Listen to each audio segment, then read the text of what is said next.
Recording उसमें भी record होगा इनोवेशन हुआ क्या चेक किया Shall we wait for more people to come?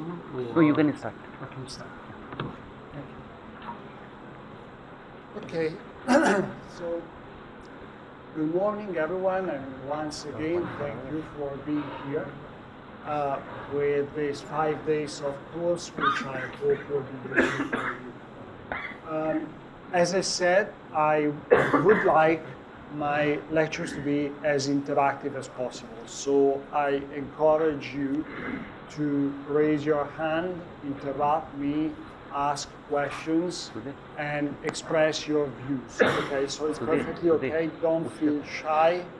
I really want to make this chance an opportunity to raise new ideas and to possibly also start new cooperations. So I decided to start with a short introduction about my background and my context so that in view of possible, first of all, to give you a sense of where my lectures come from. So why I gave a certain perspective on the topic rather than another one. And then also to see what lies around me in my home institution, so that we can, so that you can see what opportunities may be there to collaborate. So I will briefly present the context, also the courses that are out there, and a couple of research topics, and then some concluding remarks. So the University of Pavia is one of the oldest in Europe. Some very old documents may date back to 1200 years ago, when a first nucleus of the university was started basically at the time of Charlemagne. But anyway, apart from that, it's a long tradition. So we are a small city with a comparatively big university. So we have a network of services, including residential services. So one of our strong points is that we can really build a community of students. Okay, not just teaching activity, but also something which is really related with student life. And we have approximately 26,000 students growing. I'm not talking just about technical topics. It's a so-called generalist university. So we have several different topics. Engineering, which is where I am from, is about 6,000 students. Okay, so a large part of the university, but still not all of the university. And about 10% of these students are from abroad. So now zooming into my school, it's the engineering school, which is much more recent, way more recent than the university itself. We are the youngest brother. Okay, so sometimes we are looked from up down, right, by the other faculties, but we're still fine. Many courses are taught in Italian, but we also have 5 graduate courses in English, where many of the foreign students end up. In the engineering school, we have 2 departments. One is, as you see here, the electrical, computer, and biomedical engineering, which basically groups all of the IT topics in one department, and that's where I am from. So if we further zoom in to this department, we find our research group, which is the telecommunication and remote sensing group, based on the same name laboratory, which also includes a teaching laboratory. So we have a research lab, and we also have a teaching lab where we teach students, especially with the hands-on activities.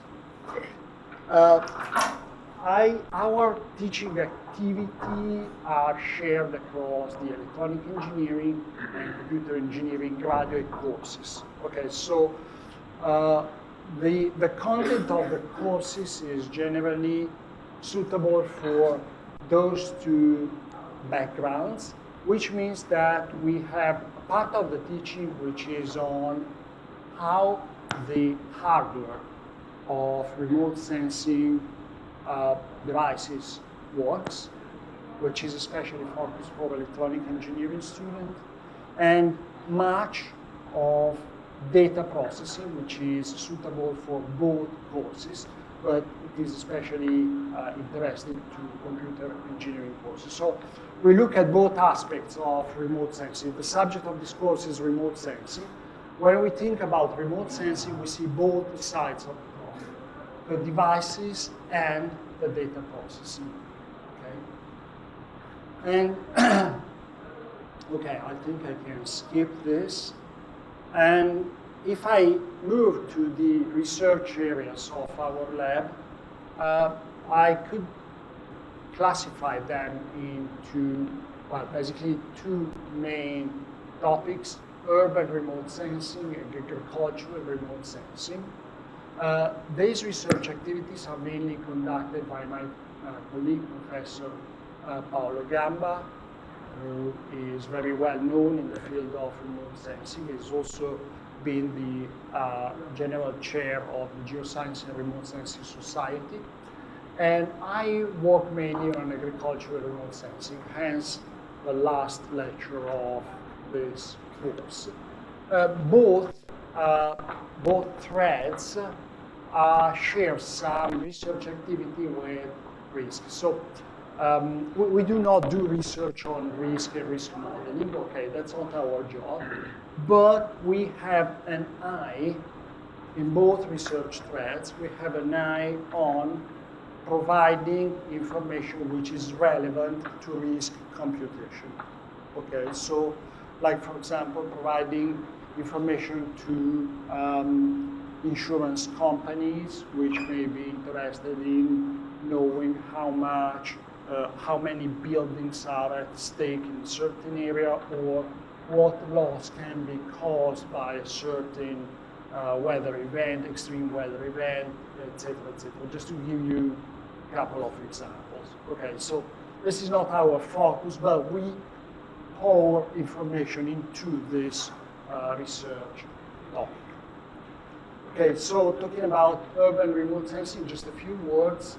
When we talk about urban remote sensing, we talk about mainly mapping urban growth, for example, urban growth and urban change.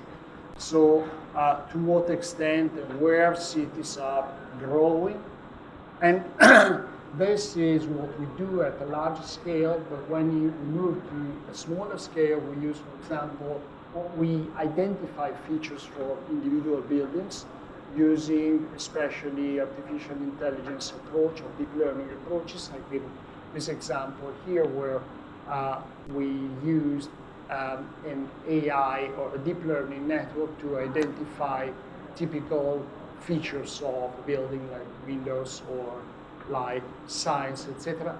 These are useful for risk assessment because, for example, the signs indicate the type of economic activity which takes place in a certain building, and so it gives you a clue about how much that building or how much the disruption of the functioning of that building may cost to an insurance company. Okay. Again, these are just examples. If we talk about agriculture and remote sensing, we have various topics that we will see later in the course. And in this field, we mainly focus not on precision agriculture. Okay, precision agriculture is interesting and it's very, very useful to increase productivity, to make agricultural production more efficient. But scientifically speaking, it's not exactly the cutting edge of research. Okay. What we're trying, whatever new we're trying to do here is slightly different, and it focuses mostly on characterizing what happens to crop along the agricultural season.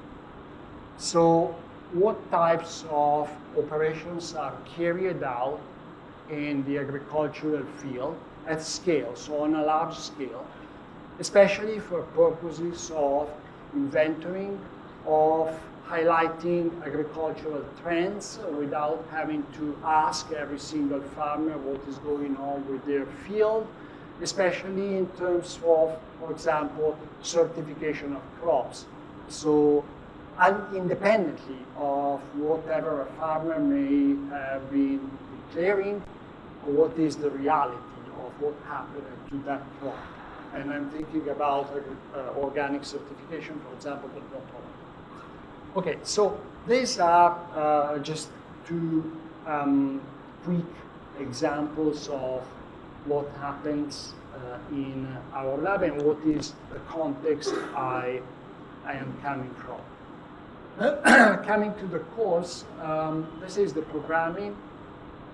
Generally speaking, we will have theoretical lectures in the morning and some more practical sessions in the afternoon. In the afternoon, it's not going to be all hands-on exercises. Mostly, I will show you some more practical applications.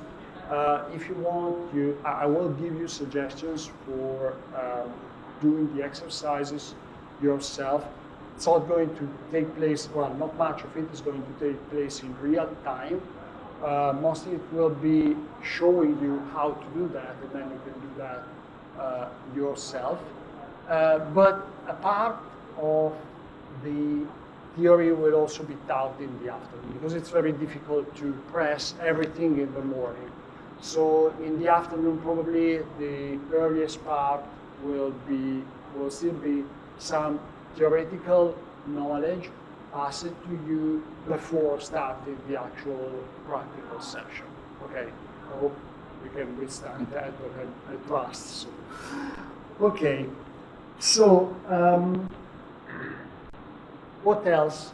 Yeah, so some final remarks. I did this brief introduction just to make you know a little bit better who is teaching to you and where the lectures come from. So teaching remote sensing, in my view, or my approach to teaching remote sensing comes from an engineering background.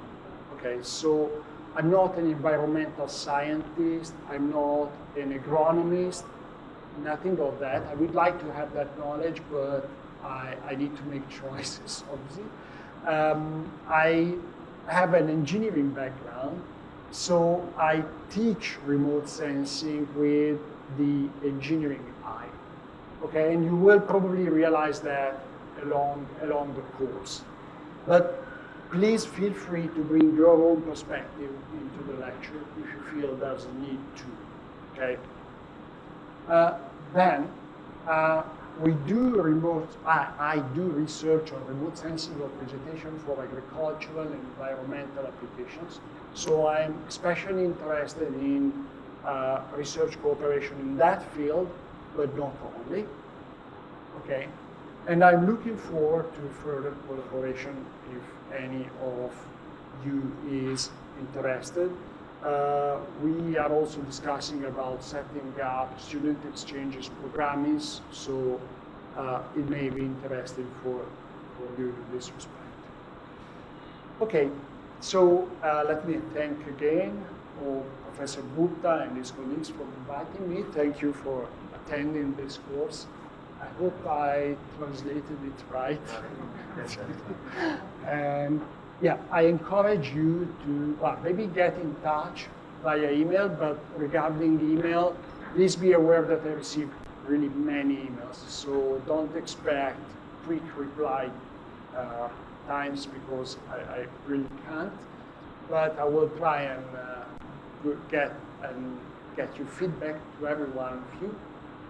And especially I encourage you to follow me or to collect on LinkedIn to get a better idea of my activities. Okay. And You can also scan the QR code, which will lead you to my homepage on LinkedIn. Okay, so that's all concerning. Oh, sorry, you may still be making notes, so I will leave it there for a couple of seconds more. Questions so far? Yes? One thing is written multi-sensor data processing. So when we say multi-sensor data processing, so each and every satellite is having different specifications. Yes.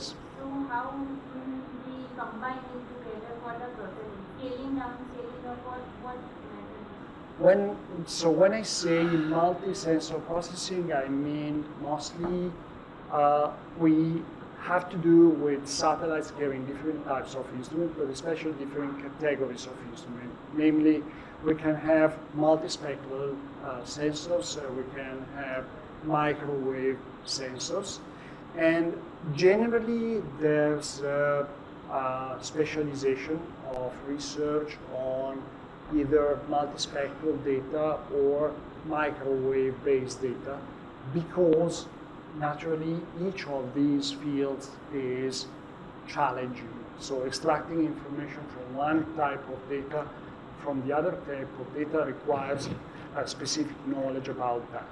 And so that's one side of the problem. The other side is, but yes, that's true, but if you can combine these two types of data, you can get much more information, because you can source some types of information from some sensors and some other types from other types of data.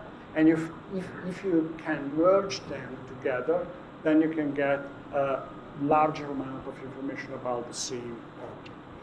When I talk about multi-sensor, this is mostly what I mean. This obviously comes with a lot of challenges, because you have, variability even without the same field. So like when you talk about multispectral sensors, there are several different types of multispectral sensors. And so you have to more or less know what type of features you're searching for to determine the exact type of data that you may be interested in. And it's a complex problem, because each type of data has its own limitations and its own features.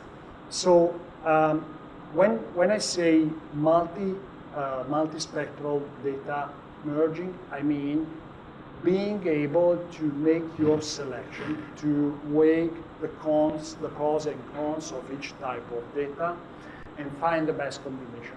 There's no way of summarizing that in one single procedure or one single approach to the problem of merging the data together.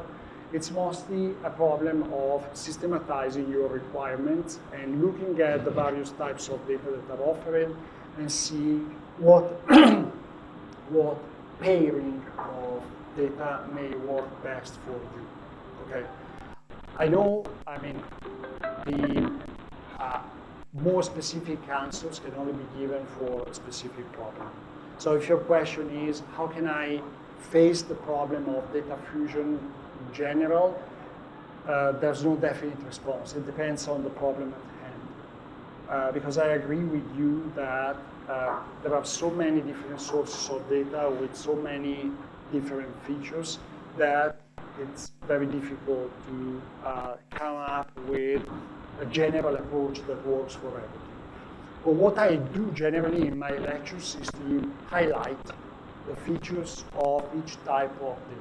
So what can you expect from this, what you can expect from that, so that people can then look at these features and say, okay, this is probably the best combination. Then it may still not work, obviously, but at least you have the best odds of getting what you need. Okay. Any other question? Yes.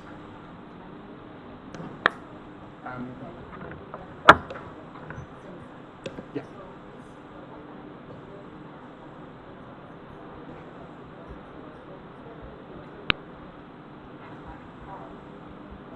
it possible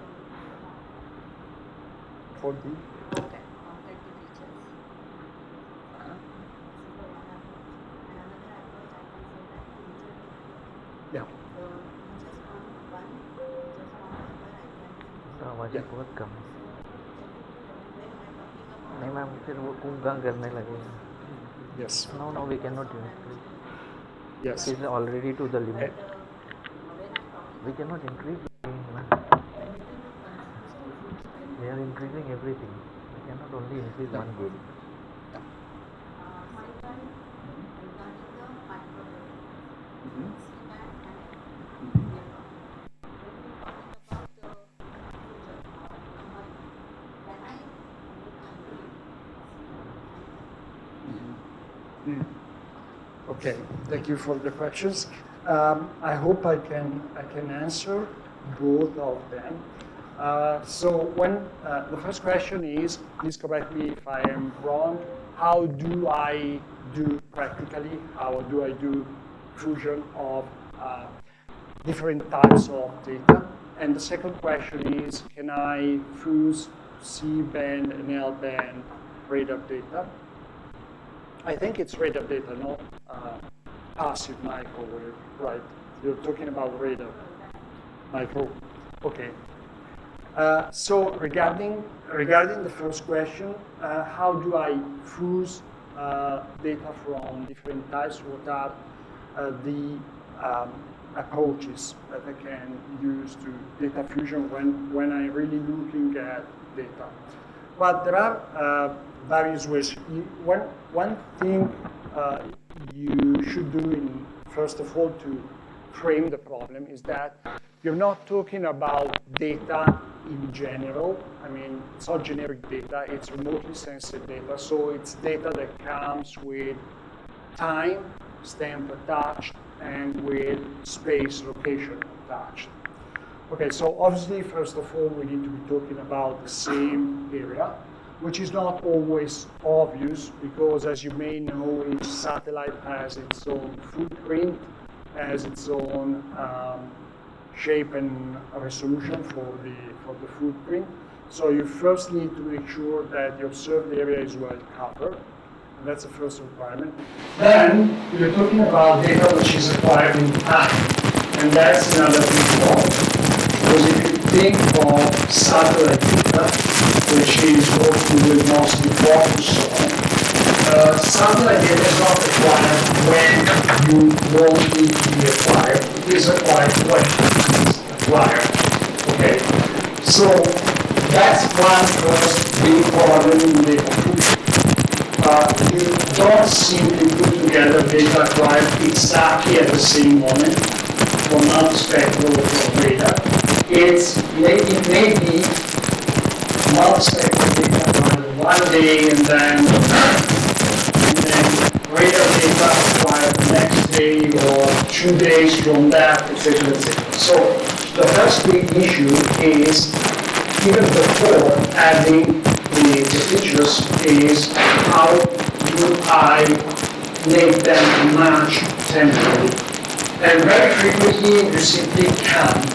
Okay, so one possible approach is that to say, okay, let me ignore the time displacement between data A and data B. I assume they are acquired in the same moment and I pile up the features. That's one possibility. And obviously, during time I can take some time interval and make a file. yes, but that depends on the time scale of the phenomenon. Time display. Yeah. So because it's something that is changing fast, it's not recommended to pile up multiple features.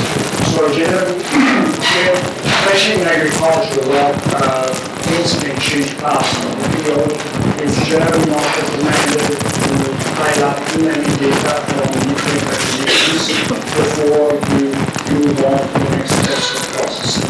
So the first possible approach is to say, okay, I just take the two nearest positions in time and I combine the features and I use this as a data item to be processed with the others.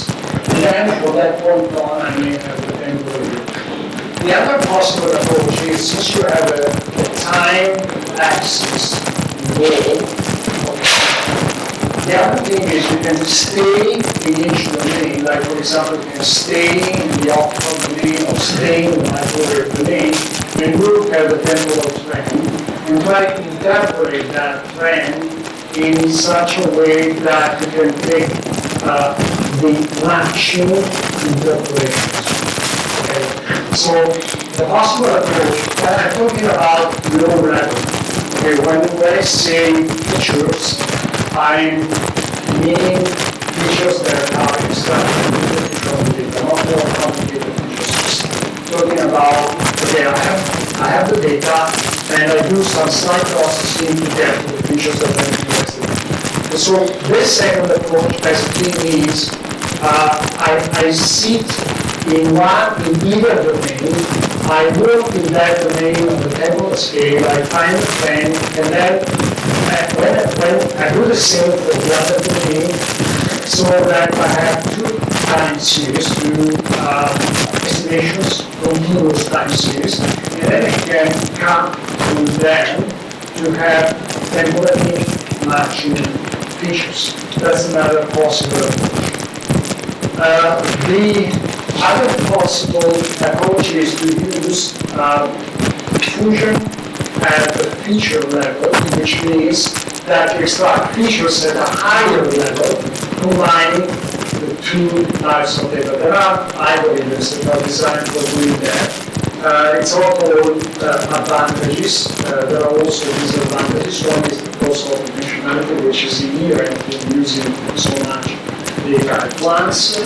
And then there are also, obviously, if you have sufficient amount of data, then you can try to move on to machine learning or deep learning approaches. But that's the next story. That was the first question. The second question was about can we merge L-band and C-band data? In principle, you can, depends on what you want to do. I mean, what is the goal of your Yeah. See, the frequency band is different for C band and L band. But a few of the, for example, my application is to detect the soil moisture. And the image is acquired by L band as well as C band. Few of the features are very much important, which is extracting from L band. The features are very much beneficial for C band. So, but somehow I can predict that at the time of accuracy point of view or performance point of view. I can't 100% tell that even though the accuracy is more or performance parameter is quite prominent. But I'm not sure about exactly what happened when I'm doing the hybrid data set. Okay, I think this is quite complex, Yeah. so I do move into offline discussion because I mean, it takes some time to, first of all, to really understand what you're doing with this data, and then we can maybe, hopefully I can help you with it. Okay, so thanks again, and let's move on to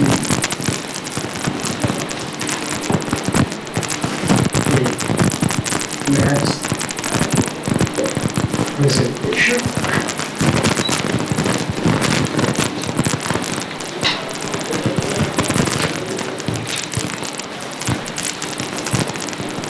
Which is about implementation. So one thing I always tell Prof is quick revision of the basics of the discipline, because one thing I find very important to build on is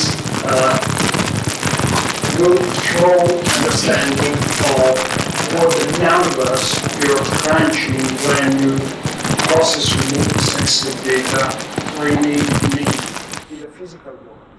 Okay, so it's all done. This is something that I really feel when I'm when I'm discussing with computer engineering students. Okay, they obviously are passionate with algorithms, with numbers, with computational efficiency, with data. But sometimes I feel they don't have a real perception of what these numbers really mean. Okay, so they may get nice results, but it's best to really be aware of what happens out there. So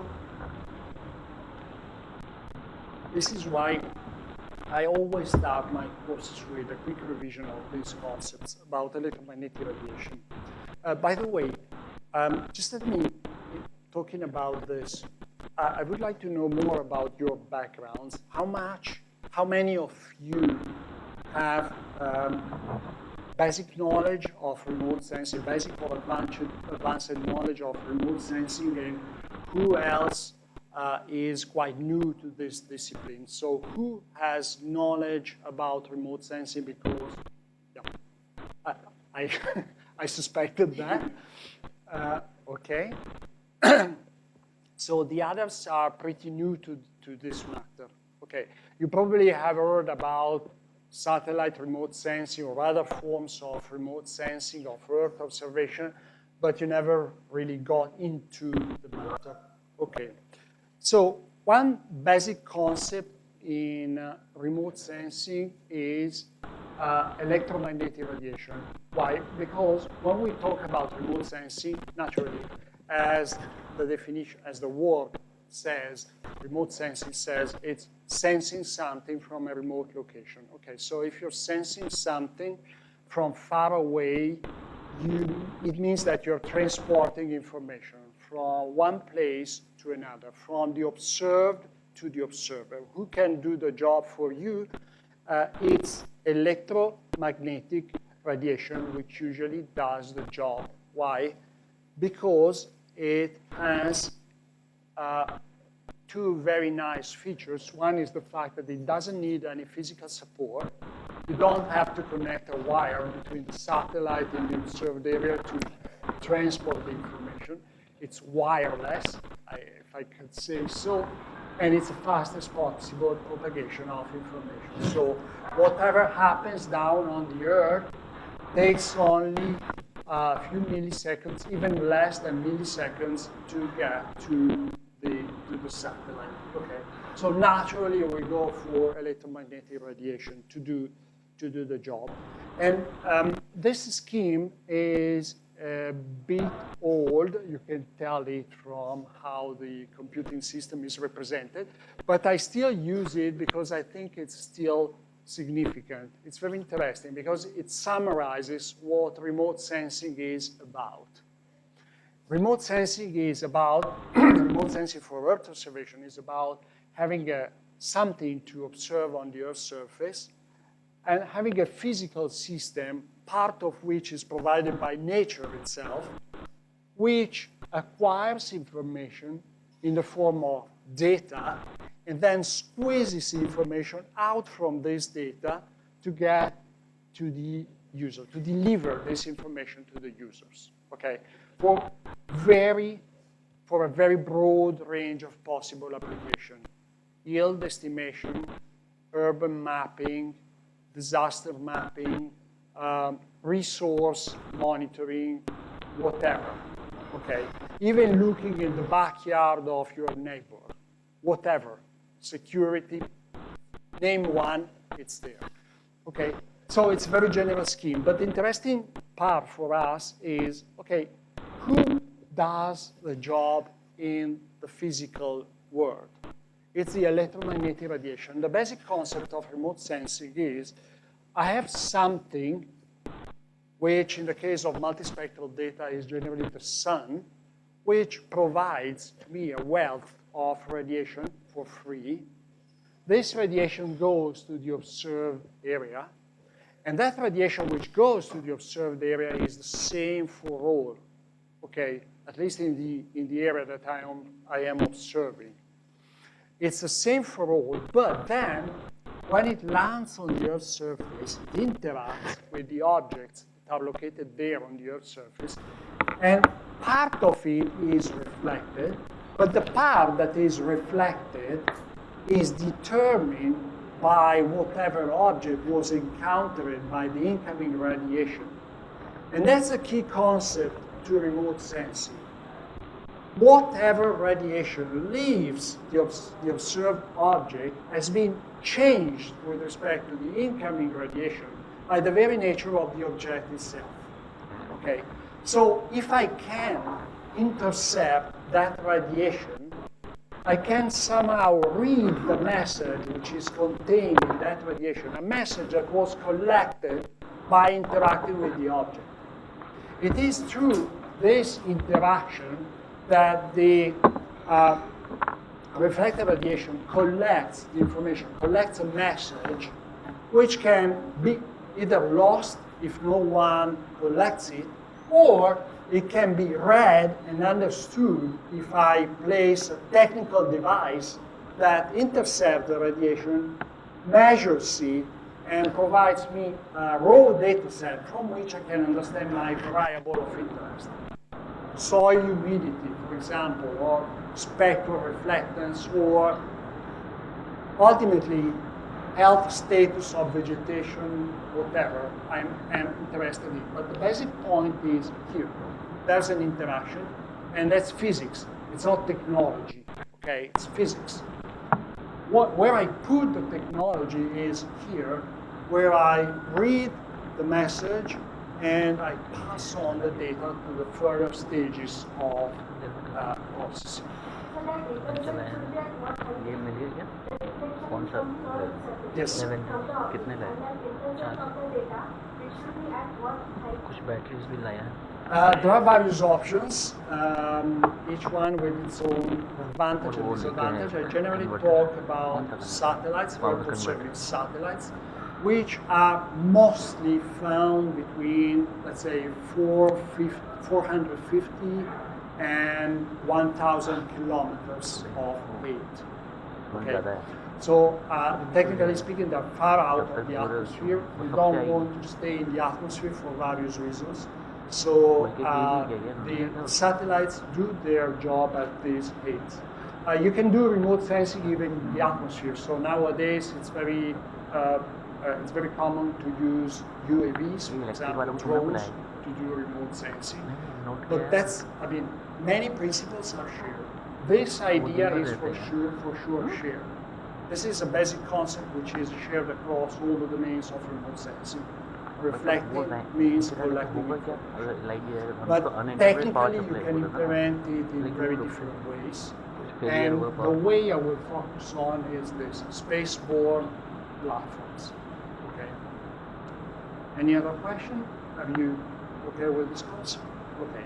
So this part of the course focuses on what happens here. Then we will move on to data processing. So what is electromagnetic radiation? It's a wave of changing electrical and changing magnetic field. Basically, fields are perpendicular. Yes, they're perpendicular to each other, and they propagate at the speed of light. We know that this is all governed. This is technically called a plane wave, and it is governed by the so-called Maxwell equations. Right, so any one of you who has a background in electromagnetism or physics can understand this. Luckily enough, when we do remote sensing, we don't need to come up with models, or we don't need to play with Maxwell equations. For most applications, we are happy modeling it with a energy packet or power. Maybe it's power traveling at the speed of light on a straight line, more or less straight, because obviously you have diffraction, deflection effects in the atmosphere, etc. But as a first approximation, we can say so, travels unchanged at the speed of light until it encounters an object, which generally is the observed object, interacts with the object and gets reflected in some possible way. This interaction involves changing the wave, and that's where the phenomenon that I mentioned waves. Now, a very important feature of the wave is its so-called wavelength, which is the physical distance between two maxima. And it's not a philosophical concept, it's a very practical concept because different wavelengths basically relate to very different interaction modalities with the target. So if you change the wavelength, you change the way of observing the object. And we have a perception of that ourselves with our own remote sensing devices, natural remote sensing devices, which are our own eyes. When you're attending this lecture, you're doing remote sensing in some way because I am illuminated by a source of electromagnetic radiation. This source throws electromagnetic radiation on myself. I am reflecting the radiation to your eyes, and your eyes are collecting information from it, right? So this is remote sensing. It's not the type of remote sensing that I'm talking about, but still you see the basic concept of remote sensing is there. You're leveraging reflected radiation to see what I am doing. Okay, great. You can do that at different wavelengths. Theoretically, we have from 0 to infinite, but practically we can only do this at a limited range of wavelengths.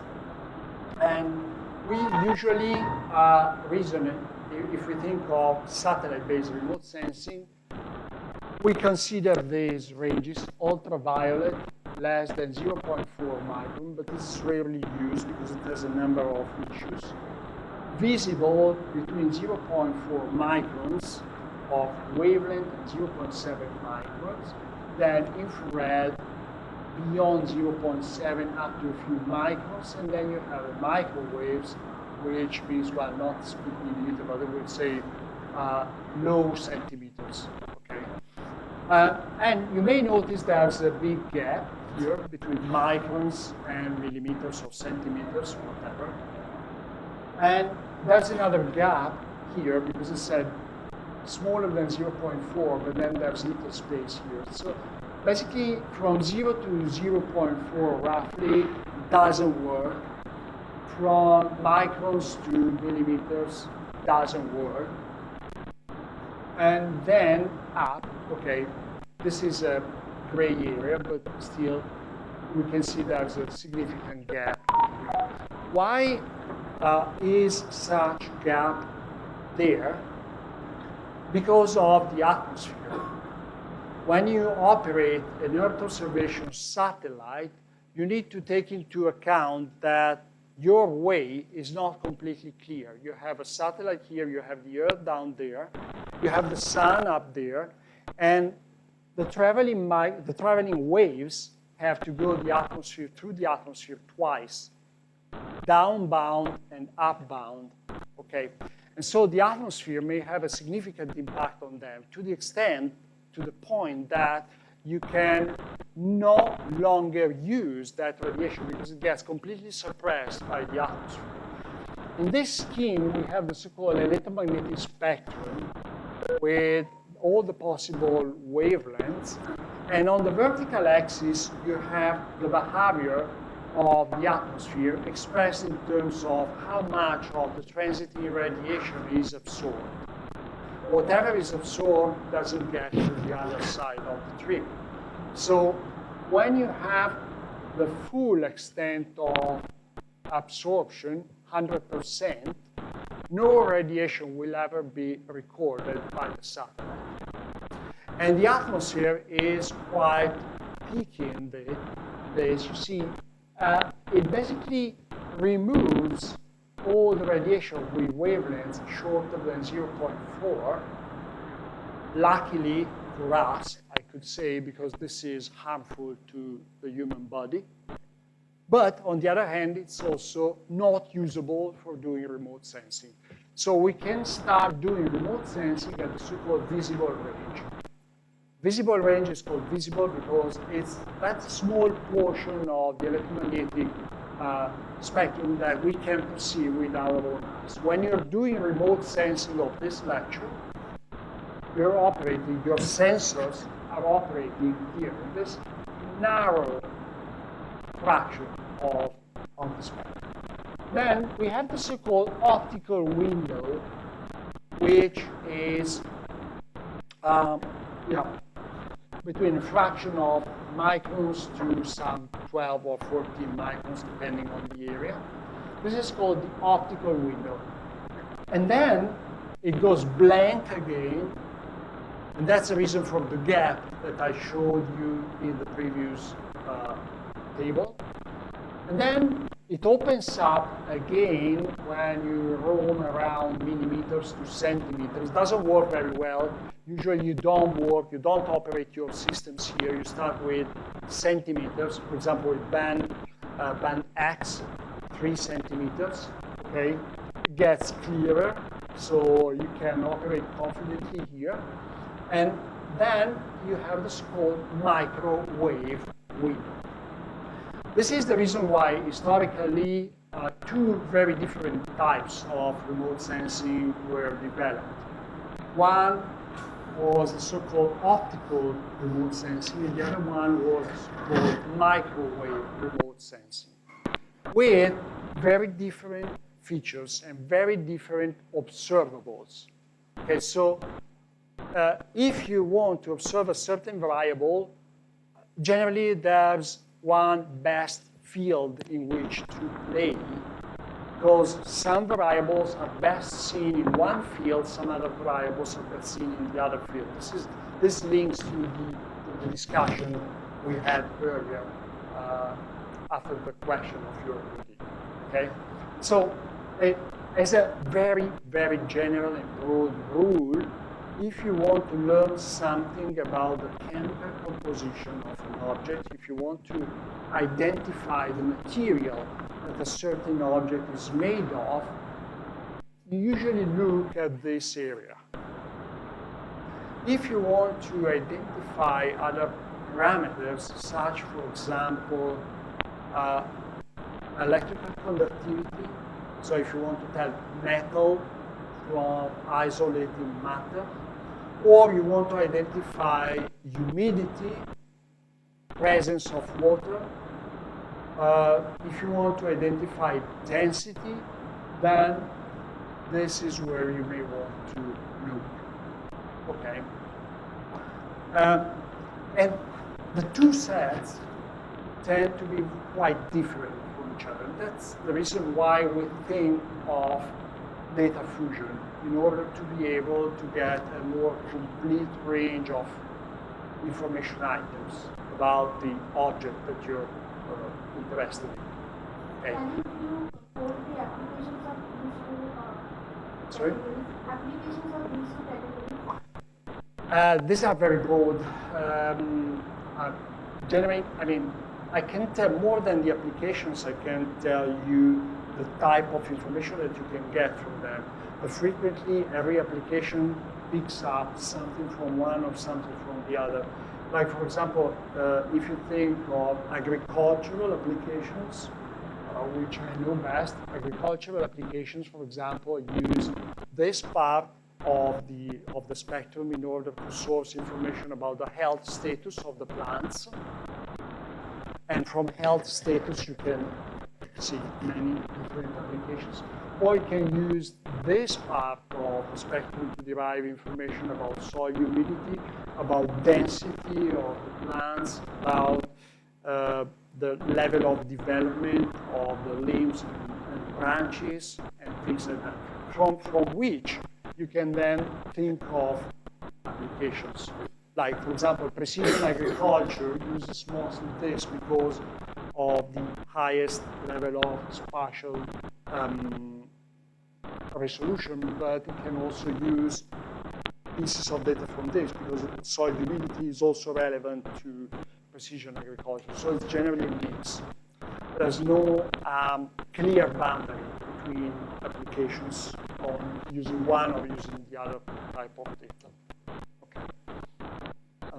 Difficulties we get when we are trying to fuse those two data. Well, I already mentioned some of them earlier. I would say from there are practical difficulties, which is the fact that you have to buy or to purchase two sets of data, and you have to handle two data use licenses at a time instead of one. One is already a headache. If you have two, it's even worse. And that's not technical, but you still have to take that into account. From a practical standpoint, it's a fact that they generally, as I mentioned earlier, they generally don't come with exactly the same dates. So if time is critical for you, because you generally have multispectral satellite systems and microwave satellite systems. You don't generally have platforms carrying both. Even if they were carrying both, for technical reasons, multispectral component would not be easily observed in the same area as microwave component, because they work differently, they cannot look exactly in the same place. So I would say one big part of the difficulty in merging these two types of data relates with the fact that you don't have same time availability of data on the same area. Okay, so the concept is fascinating. Say, okay, I get information A from here, I get information B from here. Even better if I put them together. But then when I try to do that in practice, I realize it's more difficult than I thought initially. Okay. Then, if you're interested in more specific aspects, we can discuss that offline. Okay. So, when I say information collection,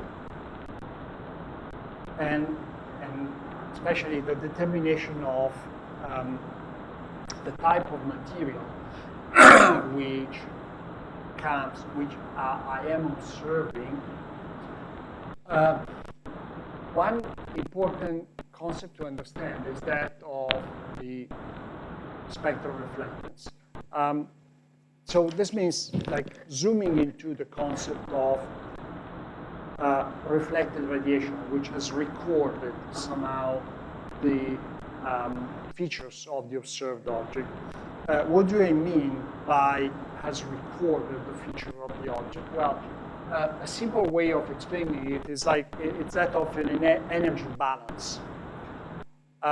If I assume, it's not 100% true, but still acceptable as an approximation. If I assume that I'm dealing with a linear system, then every single wavelength, meaning every single frequency of the radiation which is landing on the observed object can be treated independently.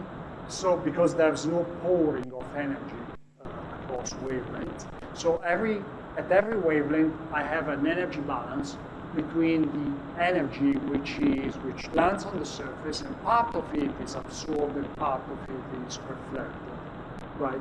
So since the energy conserves, whatever gets absorbed and translated to other forms of energy doesn't get reflected.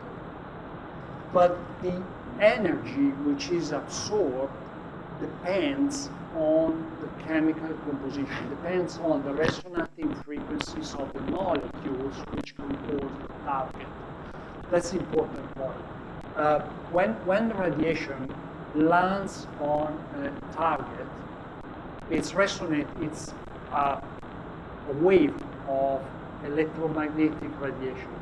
It acts on the electrical charges which are found in the molecules of this object. And the molecules of this object react in a typical way which is linked to its shape and distribution. So it's related with the chemical component that lie inside it and to their structure, how they are bound to each other. Meaning that some wavelengths will resonate easily, and so they will be absorbed by the structures, and others will not resonate and will be rejected. This is basically a zooming into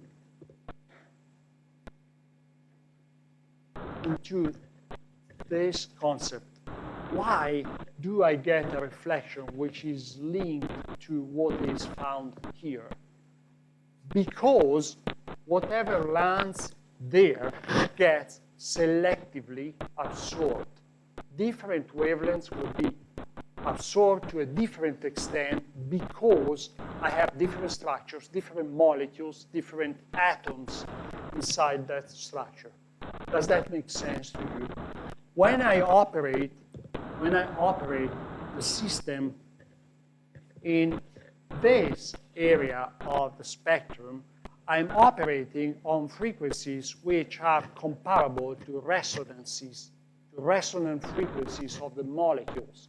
That's why I observe this phenomenon, because these radiations may make the molecules to resonate. And depending on how the molecules are done, they will resonate at different frequencies and they will eat up different components of the radiation. So when I look at the reflected radiation, at the reflected components at the different wavelengths, I am somehow looking at the signature of that material. So the example that I usually mention to my student, it's like having a map of a key. See, this is a key. It's my home key, by the way. And it's done in a specific way.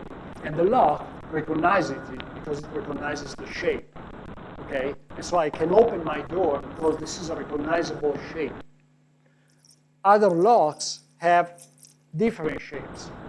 Okay, so my door will not recognize them and will not open.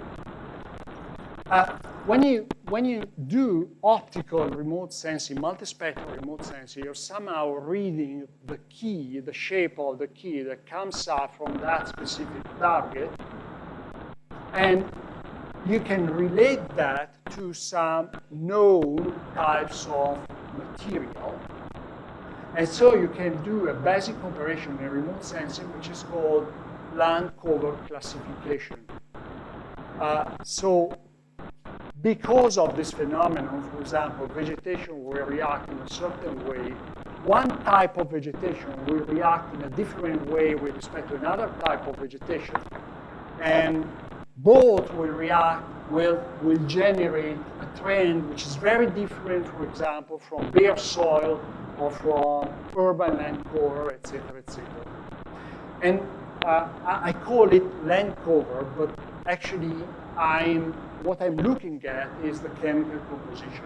I can recognize vegetation because its composition, its resonances, its molecular resonances are very different from those of bare soil because they are exposing very different types of material to the view of the satellite. Okay. And this leads us to another important point, to another important note which I want to make here. When you think of remotely sensitive data, don't think of pictures. These are not pictures, okay? What you're doing when you acquire data from satellite is you are recording radiation power, radiated power. Some, but very few, some of that recorded data, this portion, but you're actually recording all of this, this portion can be used, but not necessarily is, can be used to build a human understandable figure of the observed area. That's what gives you the illusion that satellites take pictures. They're not taking pictures. They are recording incoming radiation. What is the difference? The difference can be seen here.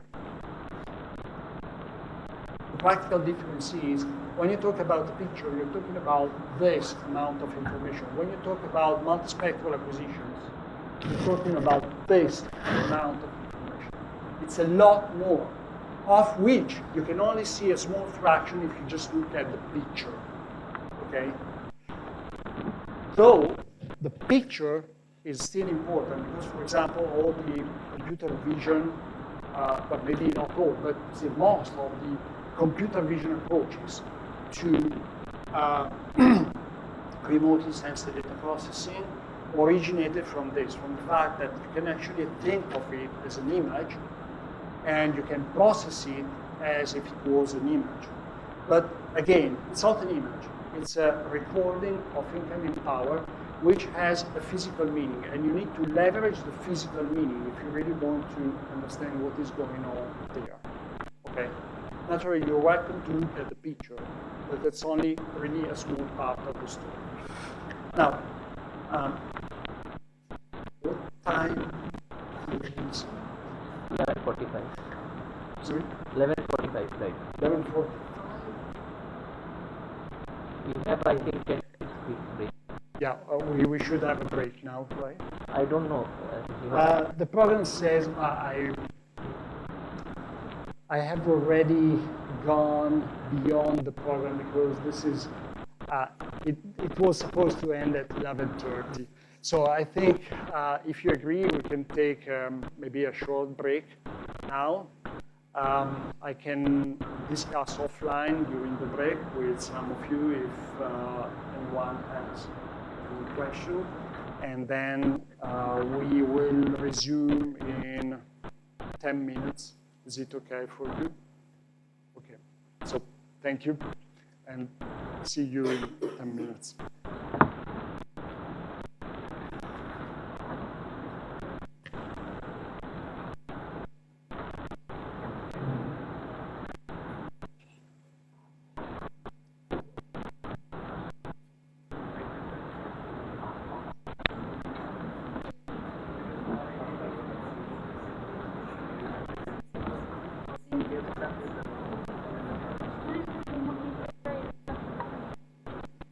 ठंड लग रही है? बोल रहे हैं